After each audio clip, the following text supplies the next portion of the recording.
இது தமிழ்நாடா இல்லைன்னா உத்தரப்பிரதேசமானே தெரியல. ஏன்னா ஒரு 10 வயசு பச்சிளம் குழந்தைய பாலியல் வன்கொடுமை செஞ்சு சிதைச்சிருக்காங்க. அந்த குழந்தையோட உடல அவங்க அம்மாவுக்கே தெரியாம காவல்துறையினரே எரிச்சிருக்காங்க. உத்தரப்பிரதேசம் ஹத்ரஸ்ல இதே மாதிரி ஒரு சம்பவம் நடந்தது. அவங்க பெற்றோர்களுக்கே தெரியாம அந்த குழந்தையோட உடலை எரிச்சாங்க. ஆளும் கட்சிக்கு ஆதரவா அப்படிங்கிறது உங்களுக்கு நினைவு இருக்கும்னு நினைக்கிறேன்.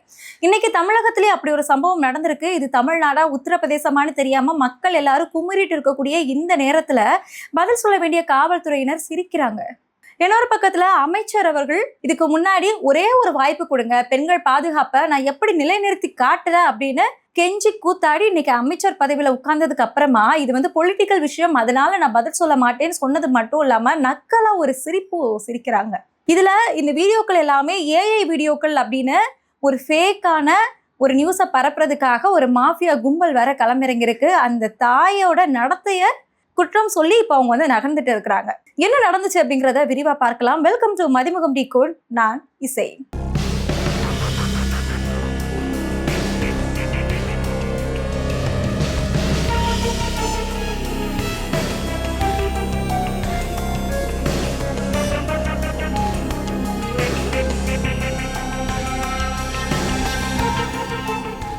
டயா பூஸ்டர் சுகரை கண்ட்ரோல் பண்ணும், உங்க ஆரோக்கியத்தை மீட்டு தரும். சர்க்கரையை கட்டுப்படுத்துறதுக்கான எளிமையான வழிமுறை, இயற்கையான வழிமுறை. அனைத்து மருந்து கடைகளிலும் கிடைக்கும். கோவை மாவட்டம் சூலூர் அருகே உள்ள ஒரு கிராமத்துல ஒரு 10 வயசு சிறுமி விளையாடிட்டு இருக்கிறாங்க. விளையாடிட்டு இருந்த அந்த சிறுமியை பெற்றோர்கள் கடைக்கு அனுப்புறாங்க. கடைக்கு போன அந்த சிறுமி வீட்டுக்கு திரும்ப வரவே இல்லை. இதனால அந்த பயந்து அந்த பெற்றோர்கள் காவல் நிலையத்துல புகாருமே கொடுக்குறாங்க. இதுக்கு நடுவுல அங்க இருக்கக்கூடிய ஒரு குளற்றங்கரை அருகில் இருக்கக்கூடிய முட்புதர்ல அந்த சிறுமியோட உடல் சடலமா கிடைக்கப்படுது. இதோட குற்றவாளிகள் இவர்கள் தான் அப்படின்னு சொல்லிட்டு 2 பேரோட புகைப்படங்களையும் காவல்துறையினர் வெளியிடுறாங்க.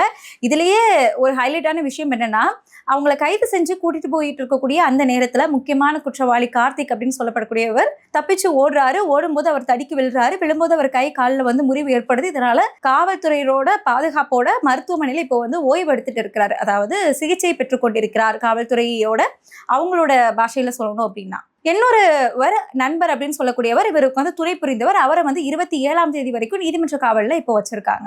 இதுக்கு நடுவுல இந்த சிறுமி பாலியல் பலாத்காரம் தான் செய்யப்பட்டிருக்காங்க அப்படிங்கிறது பிரேத பரிசோதனையில உறுதியாகி இருக்கு.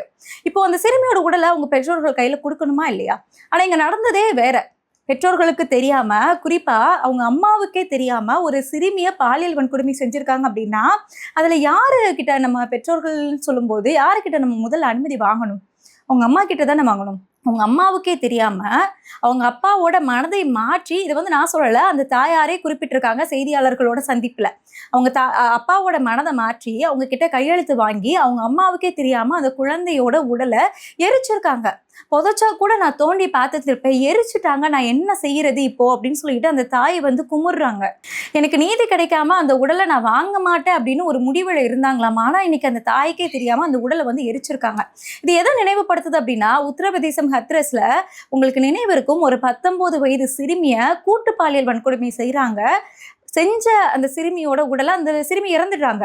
அந்த உடலை பிரேத பரிசோதனை செஞ்சு முடிச்சதுக்கு அப்புறமா அவங்க பெற்றோர்களுக்கே தெரியாம எரிச்சிட்டாங்க. இதே மாதிரிதான், புதைச்சா கூட நான் எடுத்து பார்த்திருப்பேன்னு இந்த தாயார் சொல்றாங்கல்ல, அதே மாதிரிதான் அந்த உடலை எரிச்சிட்டாங்க. இது ஆளும் கட்சிக்கு ஆதரவா நடந்த ஒரு சம்பவம். ஆனா இன்னைக்கு தமிழகத்துல அப்படி ஒரு சம்பவம் அரங்கேறி இருக்கு. அந்த தாயார் இன்னைக்கு ரோட்ல நின்று, வீதியில நின்று அவங்க குமிரிட்டு இருக்காங்க. தமிழ்நாடே இது தமிழ்நாடா இல்ல உத்தரப்பிரதேசமா தெரியலையே.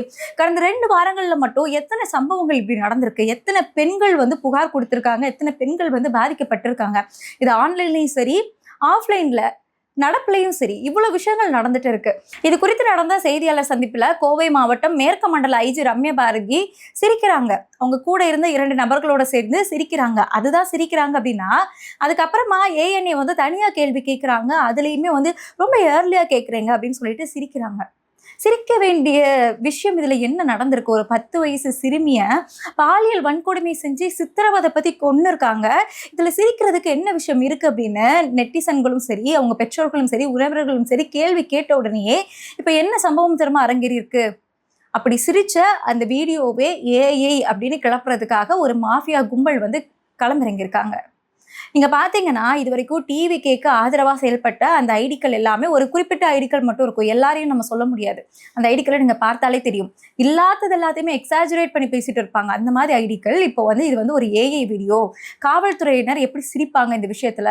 திமுக திட்டமிட்டு செஞ்ச சதி. இந்த கான்ஸ்பிரன்சி தியரி அப்படிங்கிறது கரூர் சம்பவத்துல இருந்தே இவங்க எடுத்துட்டு வந்துட்டு இருக்காங்க. இன்னும் அந்த சம்பவம், இன்னும் அந்த தியரி எங்க வரைக்கும் கொண்டு போய் முடிய போகுது அப்படிங்கிறது தெரியல. இந்த 10 வயசு சிறுமியோட இந்த கொலையில கூட இவங்க வந்து இந்த கான்ஸ்பிரன்சி தியரி எடுத்துட்டு வராங்க. திமுக வந்து சதி செஞ்சுட்டாங்க. திமுக ஒரு ஏஐ வீடியோவை கிரியேட் பண்ணி இப்படி பரப்ப விடுறாங்க. ஏஐ இருக்கு அப்படிங்கிற ஒரு நம்பிக்கையில என்ன வேணா செய்யலாம் அப்படிங்கிற ஒரு நிலைமை தான் இப்போ உருவாகி இருக்கு. அதே நம்பிக்கையில தான் தாவேகாவுக்கு ஓட்டு போட்ட மக்கள் எல்லாருமே முட்டாள்கள், இவங்க என்ன சொன்னாலும் நம்புவாங்க, விஜயோட போட்டோவை டிபில வச்சுட்டு நம்ம என்ன பொய் செய்தி பரப்பினாலும் நம்புவாங்க அப்படின்னு நம்பிட்டு இருக்கக்கூடிய ஒரு மாஃபியா கும்பலும் இருக்கு. அந்த கும்பல் தான் இப்போ இந்த வீடியோவையே ஏஐ வீடியோ அப்படின்னு பரப்பிட்டு இருக்காங்க. அது மட்டும் இல்லாம இவங்களோட எக்ஸ்ட்ரீம் லெவல் எங்க தெரியுமா போகுது? அந்த தாயாரோட நடத்தையிலேயே இப்போ வந்து சந்தேகம் எழுப்புறாங்க. அவங்க போதையில இருந்திருக்காங்க, அவங்க தான் சைன் பண்ணி கொடுக்க சொன்னாங்க, இப்போ வந்து உடலை வந்து வாங்க மறுத்தேன்னு சொல்லி நாடகம் ஆடுறாங்க, அவங்களுக்கே தெரியாம எரிச்சிட்டாங்கன்னு சொல்லி நாடகம் ஆடுறாங்க. அவங்க ஒரு போதை ஆசாமி அப்படிங்கிற ஒரு பெயரை பாவம் ஒரு 10 வயசு குழந்தைய பாலியல் வன்கொடுமை செஞ்சு அவ்வளோ சித்திரவதை செஞ்சு அது இறந்திருக்கு. அதை பறி கொடுத்த அந்த தாயாரோட மனநிலை வந்து எப்படி இருக்கும் அதை கூட புரிஞ்சுக்காம அந்த தாயாரோட நடத்தை மேலேயே இப்போ பழி போடக்கூடிய அரசியல் எங்க வந்து நிக்குது அப்படின்னு பாருங்க. சரி, இவங்க எல்லாருமே ஒரு மாஃபியா கும்பல், இவங்களுக்கு எப்படி நம்ம விஜய் சாரை வந்து கேள்வி கேட்க முடியும்? சிஎம் சாருக்கும் இதுக்கும் என்ன சம்பந்தம் இருக்கு அப்படின்னு நம்ம பார்த்தோம்னா, சிஎம் சாரோட நேரடி கண்ட்ரோல்ல இருக்கக்கூடிய ஒரு அமைச்சர் கீர்த்தனா, உங்களுக்கு நினைவு இருக்கும்னு நினைக்கிறேன், தேர்தலுக்கு முன்னாடி பெண்கள் பாதுகாப்பு குறித்து அவ்வளோ ஆக்ரோஷமா பேசினாங்க. அன்னியன் படத்துல வரக்கூடிய அம்பி கூட இப்படி கேரக்டர் மாறி இருப்பாங்களா அப்படின்னு தெரியல, அப்படி மாறுறாங்க. பெண்களோட பாதுகாப்பு விஜய் சாருக்கு ஒரே ஒரு தடவை வாய்ப்பு கொடுத்தீங்கன்னா எப்படி இருக்கு அப்படிங்கிறத பாருங்க. பெண்களை அடிமையா நடத்திட்டு இருக்காங்க, நாங்க என்ன அடிமைகளா, எங்களுக்கு ஒரே ஒரு வாய்ப்பு கொடுங்கன்னு அப்படி கதறி கதறி கேட்டாங்க. இன்னைக்கு என்ன சொல்றாங்கன்னா, செய்தியாளர்கள் போய் கேட்குறாங்க அவங்க கிட்ட, இது வந்து பொலிட்டிக்கல் கேள்வி, இதுக்கு நான் பதில் சொல்ல மாட்டேன் அப்படின்னு சொல்றாங்க. ஒரு பெண்ணுக்கு நடந்த இந்த கொடுமை பொலிட்டிக்கலான விஷயமா, அரசியலான விஷயமா? சரி, இவங்க சொல்ற மாதிரியே அரசியலான விஷயமா இருந்தாலுமே ஒரு அரசியல் கேள்விக்கு பதில் சொல்ல முடியாத நீங்க எதுக்காக அமைச்சர் பதவியில உட்கார்ந்துருக்கீங்க? எதுக்காக தேர்தலில் போட்டிட்டீங்க? உங்களால பொலிட்டிக்கலா ஆன்சர் பண்ண முடியாது அப்படின்னா எதுக்கு தேர்தல் அரசியல்ல நீங்க களமிறங்குறீங்க? இதுக்கு முன்னாடி இருந்த மாதிரி என்ஜிஓ வெளியே பார்த்துட்டு இருந்திருக்கலாம் இல்லையா? தேர்தல் அரசியல்ல களமிறங்கி தேர்தலில் போட்டிட்டு இன்னைக்கு அமைச்சரா, அதுவும் தமிழ்நாட்டிலேயே முதல் பெண் அமைச்சர் அப்படிங்கிற ஒரு நேரேட்டிவை செட் பண்ணக்கூடிய உங்களுக்கு இந்த கேள்விக்கு பதில் சொல்ல முடியலையா? சரி, நீங்க பதில் சொல்லாம போனா கூட பிரச்சனை இல்லை, அதை சொல்லிட்டு நக்கலா ஒரு சிரிப்பு வேற. அந்த சிறுமியோட உயிர் வந்து உங்களுக்கு அவ்வளவு இலக்காரமா தெரியுதா? இல்லைன்னா இது பின்னாடி என்ன நடந்திருக்கு அப்படிங்கிற மிகப்பெரிய கேள்வி வருது. காவல்துறையினரும் நக்கலா சிரிக்கிறாங்க, அமைச்சர் கீர்த்தனா அவர்களும் நக்கலா சிரிக்கிறாங்க. அப்ப நீங்க நக்கலா சிரிக்கிறீங்க அப்படின்னா இதுக்கு பின்னாடி ஏதாவது மாஃபியா நடந்திருக்குமா? இதுக்கு பின்னாடி ஏதாவது லாபி நடந்திருக்குமா? ஏற்கனவே அந்த முக்கிய குற்றவாளி தடிக்கி விழுந்து இது பண்ண மாதிரி ஏதோ சொல்லுவாங்க ஊர்ல, அந்த மாதிரி தவறி விழுந்து கை கால்லாம் முறிஞ்சிடுச்சாமா, அதனால ஹாஸ்பிட்டல்ல இருக்கிறாராமா. இன்னைக்கு வந்து கேள்வி கேட்டா இவங்க எல்லாருமே வந்து நக்கலா சிரிக்கிறாங்க.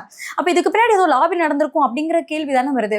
ஏற்கனவே நமக்கு கண் முன்னாடியே ஒரு உதாரணமும் இருக்கு உத்தரப்பிரதேசத்துல, நான் அதை ஏற்கனவே குறிப்பிட்டிருந்தேன். ஸோ அதே மாதிரி ஏதாவது வேலைகள் நடக்குமா அப்படிங்கிற கேள்வியும் இப்ப மக்கள் மத்தியில வந்திருக்கு. இந்த மாதிரி சம்பவங்கள்லாம் நடக்கும்போது கைது நடவடிக்கை எடுத்தா மட்டும் போன உயிர் திரும்ப வந்துருமா அப்படின்னு சினிமா டைலாக் எல்லாத்தையுமே மேடையா ஏறி பேசின தற்போதைய முதலமைச்சர் மாண்புமிகு விஜய் அவர்களே, நீங்க இதுக்கு நடவடிக்கை எடுக்கலனாலும் பரவாயில்ல, நீங்க இதுக்கு வந்து போன உயிரை திரும்ப கொண்டு வரலனாலும் பரவாயில்ல, தயவு செஞ்சு அந்த போன 10 வயசு பச்சிளம் குழந்தையோட உயிரை அசிங்கப்படுத்தாம இருங்க. அவங்களோட தாயாரோட நடத்தைய கேள்விக்குறியாக்கி ஒரு பெண் சமுதாயத்தையே நீங்க வந்து அசிங்கப்படுத்திட்டு இருக்கீங்க. இதுக்கு பின்னாடி என்ன நடந்துச்சு அப்படிங்கிறது யாருக்குமே தெரியல. ஏன்னா பதில் சொல்ல வேண்டிய காவல்துறையினர் சிரிக்கிறாங்க, பதில் சொல்ல வேண்டிய அமைச்சர் சிரிக்கிறாங்க. என்ன நடந்துச்சு அப்படின்னு தெரியாம இருந்தாலுமே மர்மமான முறையில இருந்தா கூட பரவாயில்ல, அந்த குழந்தையோட அந்த உயிரை அசிங்கப்படுத்தாதீங்க.